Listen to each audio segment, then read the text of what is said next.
Okay, everybody, this is my spoiler review of the Pitt Season 2, Episode 4, 10 a.m. I'm going to start with my general observations that are about little sprinkles they put in the episode of important information I want to touch on, and then we'll go to different patients and what happens around them. What's interesting is there's been some people pointing out in previous episodes that there may be some sexual tension between Dr. Al and Robby, and I think we got our confirmation in this episode where we see Dr. Al and Robby are getting flirty about the betting, and the big moment being when Dr. Al says, "Don't worry, I'll buy you a drink with my winnings." And Dr. Robby perks up at this, so very fascinating development there. And you can see the chemistry between the two of them. So as much as she's been in the way of him throughout the day, it's going to be interesting if they add that element to it and see where that goes. Now we get some information about Whitaker and Javadi, where word's now spreading around the office that Javadi's birthday is coming up.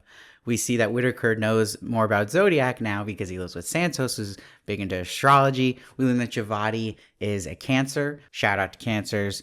I'm a Cancer myself. But we learned from Santos that Whitaker is playing house with a patient who was a burn victim who passed away last year, his widow, and the baby. And we also learned that Javadi is living with her parents, which we did not know, which I like is more accurate with the times too, with how many people, with how tough the economy's been and situations are in, paying in student debt, that many people are still living with their parents for a long time. What I liked about this episode as a whole was a lot of very accurate things to what goes on day to day, and them showing that with our different characters we love and are attached to. Now we also see Dr. Al puts her foot down with Santos about her charting being behind, and at first Santos is annoyed by this and can see it as like, okay, yeah, I'll get it done by the end of the day. But it changes when Dr. Al says, you wouldn't want to repeat your R2 again because of this. So that triggers Santos and makes this more serious, and it gets Santos off her game a bit, and now she has to add in the charting factor that you could clearly see that nurses, doctors, they just don't want to do any of this. It's the not fun part of it. Will Santos embrace the AI Dr. Al is pointing out that saves time for doing something like this? We'll see. Now, I love the directing in this episode. I love they also went with the decision to show us the 3 ambulances in a row coming from the other hospital, watching how Dr. Robby handles that and passes it off to his team. And it was cool that there's a little moment, if you catch, where he says to Dana, hey, you said it was only going to be 2 ambulances, but she's like, well, hey, that's why I gave you backup. So you're seeing all these little decisions being made that are very smart and how to handle a situation like this. It adds to that immersion, and the immersion I felt in season 1 that was so fascinating, I really felt in this episode more than any episode this season. I also like this moment where King is trying to socialize with Santos and is talking about how a patient was flirting with her, and it somehow directs into her deposition that she's dreading. It's just coming up in 5 hours. So make a note that when we get to 3 p.m., that is going to be a big episode with Dr. King. Now, it's also important to note is Louis asks Whitaker about Dr. Collins, who disappeared from the show last season, and we learned she took up a job in Portland as an attending physician, and she's adopting a baby. Remember, she had the miscarriage when we last saw her in the hospital. Very tragic story. If you want to kind of see the rumors that happen behind the scenes, you can check online. There's a lot of stuff going on about why she isn't in the show anymore. Go on that journey and rabbit hole if you'd like. But it was nice that we got some clarification of where she is and what's going on with her, because she was a big part of the first half of season 1. Now there's a development set up too with Joy. Joy gets a cut, and it's from a patient they have no history of in their system. So you're worried it could be something like HIV, something that is not good of a transfer of blood from the patient into her blood. So they have to take her blood. Like they had Emma do this, and having Dana there. I love the Dana and Emma moments together. And Emma is like Whitaker 2.0. She's Whitaker from season 1 again, and she drops the vial. You always just need a character like this who's just struggling to get through the day. Now we also see the psychologist come back. He gets some time with Dr. Robby. He's trying to get more time with him. You see Dr. Robby's like, hey, I'm not on your couch. We also learn they are friends, so that's why he doesn't directly do the therapy with Dr. Robby, but he's trying to find him the right therapist, and the last 2 didn't work. And I love that Dr. Robby's like, well, I'm gonna have to wait because I'm going on my sabbatical. And then he's like, well, there's Zoom therapy. And Dr. Robby says, motorcycle trip is Zoom therapy. Nice.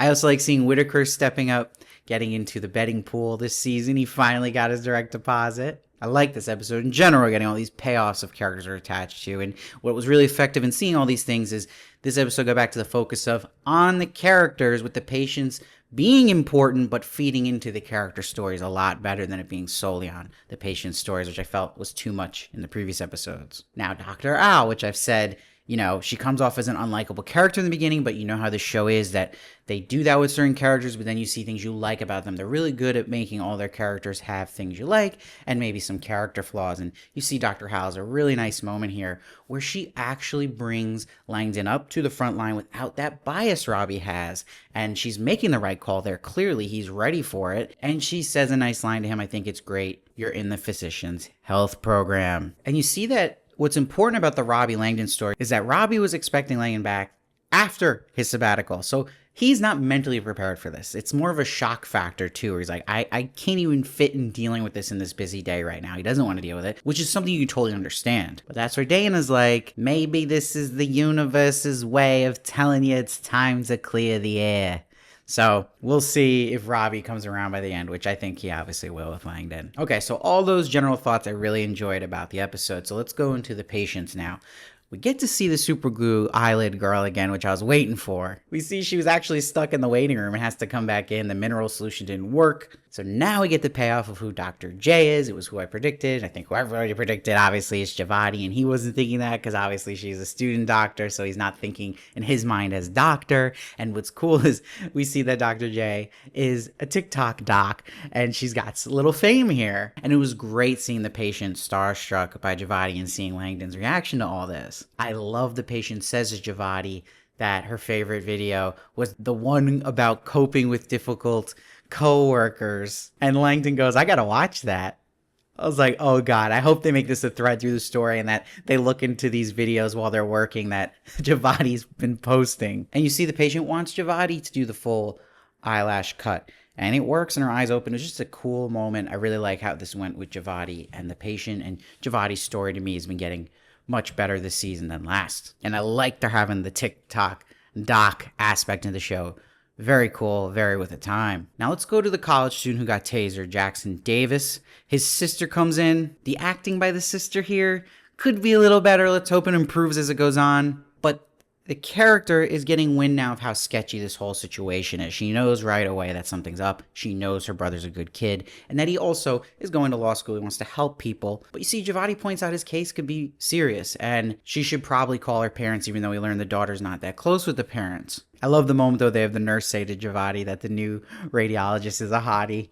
But you see, Javati makes this mistake where she has a psychologist come down before the patient is even awake. So how can he even do his job? It's a pretty big error. And Dr. Al was there too, seeing the patient when the psychologist came in. So that's kind of a little bit on her too, not to point that out to Javati. And you see the psychologist goes in pretty hard to Javati about it. Maybe a little too hard. But it's sticking to that theme of the student doctors, just like James, just overreaching in moments like this and not taking a moment to take a step back and think before they do. And you learn that with experience. Now let's go to the patient who fell through the skylight of a floral shop. This is a parkour influencer, and his buddy is the one who is taking the video when he's doing this and continues taking the video in the hospital. They kick her out of the room at first because of this, and Dr. Garcia says, I would have let her stay if she asked nicely. Oh. And we know Dr. Garcia was staying at Santos's house, leaving that toothbrush behind. So we know Dr. Garcia's got something going on with Santos. I want to know more about that. So it kind of is a subconscious reminder of that to me, that little moment. I love this moment when James takes charge in this case and Garcia says, ambitious, reminds me of someone I know very well. Another reminder of obviously Santos. It literally cuts to Santos. And the best is when it cuts to Santos, Whitaker is just hovering over her and she's like, can you not? That was so great. And I love that development they had at the end of the season that Santos and Whitaker are going to live together. So you're seeing that roommate relationship in the workplace. So good. Now, they initially think there's just a concussion going on with the patients, but then all of a sudden his back starts bleeding. You see James has like a Dexter smirk to this. Like he's waiting for something like this to happen, a big challenge. And he prematurely pulls the glass out of the back of the patient. It was bigger than he assumed. It was very cool to see the team make the save here from his mistake. And it was great to see Robby tell him, like, we never ever move a deep foreign body in the ER. We always leave that to surgery. And it's cool, these moments you get to learn so much on the show, which is always great. And we see James's overconfidence bite him in the butt here, and a hard lesson for him. Almost killed a patient. Now let's go to Whitaker, who has another great episode. He's just becoming almost the MVP character now. There's this huge moment where Whitaker points out that a patient should also be having a chart taken and checked on his back. You see that the nurse Jesse has his hands full. He's not really taking this too seriously. Seems like a reach for him, but you see that Whitaker follows his instinct and takes that extra effort to get this done. And what I love them showing happening during this was all the people he's kind of asking for help in that moment, their hands are full. The hospital's so busy, so he has to do everything on his own here, and he does. Again, talking about how good the immersion was this episode. It felt like that season 1 magic again. And what does he do? He saves this man from a deadly heart attack. You're seeing too this season how impressed Robby is with Whitaker, and I really think they're setting up a very long arc that will go over seasons of Whitaker eventually being the one who could get to that level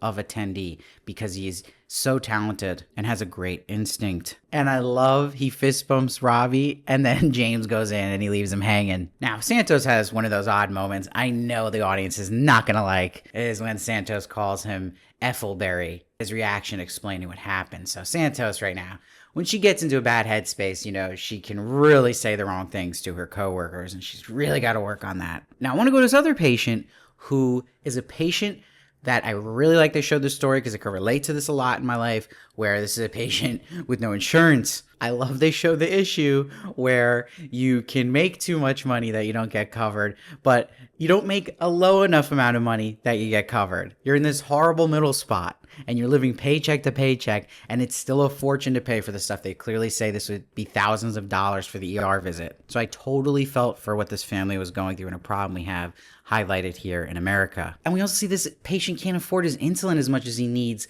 through his job that he was fired. That's where he was getting that insurance. And there's a very realistic moment here where the daughter is trying to start a GoFundMe. She's all excited, doing the right thing here for her family.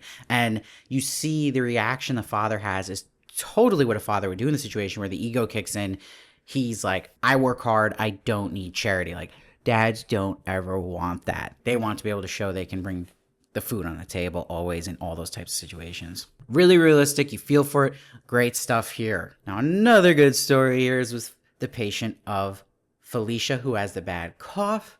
This is a King and Santos case. King notices right away that Santos now is not locked in. She's off her game. So I love they had that come full circle where King suggests to Santos, like, hey, you want to talk? And gives her a tip to use dictation when she's doing her records. Now, when King sees the x-ray of this patient, she's connecting the dots. She thinks this could be an eating disorder, and the patient will eventually confess to making herself vomit. Shout out to this patient. To me, she has the best guest performances of any of the patients this season. Amazing acting here. She reveals how her breakup triggered the relapse to the eating disorder, and they get her set up with a therapist. And I like they showed that she requested a black woman. It connects really well to how important that is, but also to how important it was that King had research in this area and says black women tend to get underdiagnosed when it comes to eating disorders. And she said she had this research because she thought she had an eating disorder in high school, but she's just a picky eater. Just some really great King stuff in this episode, and a really interesting case. And like I said, one of the best performances we've seen in the show to date with this patient. Now let's go to Dr. McKay and the Charmers, we'll call him. The older man has a tailbone fracture, so this means this will easily heal on its own 6 weeks, but he's like, I can't wait 6 weeks. He goes on dates all the time. His social life is his life. It keeps him going, so of course he wants the fast-track solution, but it's gonna be painful. We literally see Dr. McKay stick a finger in his butt. He gets a great line, not how I imagined our first encounter. And it was cool they showed that she says she's going to count to 3 and do it, but they do it on 1 so he doesn't tense up. And then we see the soccer man is still giving her the eye. She's getting a little blushy. And then he asks her out. She first rejects him, but then goes back and goes for it. So it's a nice moment for McKay and to see her do that. So everything in this episode is working for me. It felt like a season 1 episode. So many interesting character moments, all pushing the story forward and not relying too much on the patient story. And the patient story is feeding into the character arcs we are really interested in love. So love it. And really good pacing as well and immersion. And then we get a good cliffhanger like the show always does in each episode, which is great. We see that Langdon's patient came back. Her infection is worse and she's not reacting well to the meds he gave her. And this could be something very serious, the nurse says. So we'll see what that's all about. But overall, this was the best episode of the season to me by far. I'm going to give this one a 9.1. Really intrigued by everything going on, locked in, moved by so fast for me. And like I said, it got back to the focus on the character stories to make it more interesting and that immersion feeling. And it made me excited for the next episodes. This is what I want from the Pit. This is what I've been waiting for. Let me know what you thought down below. And please subscribe so you don't miss one of my reviews of the Pit as well. And I'll see you next week.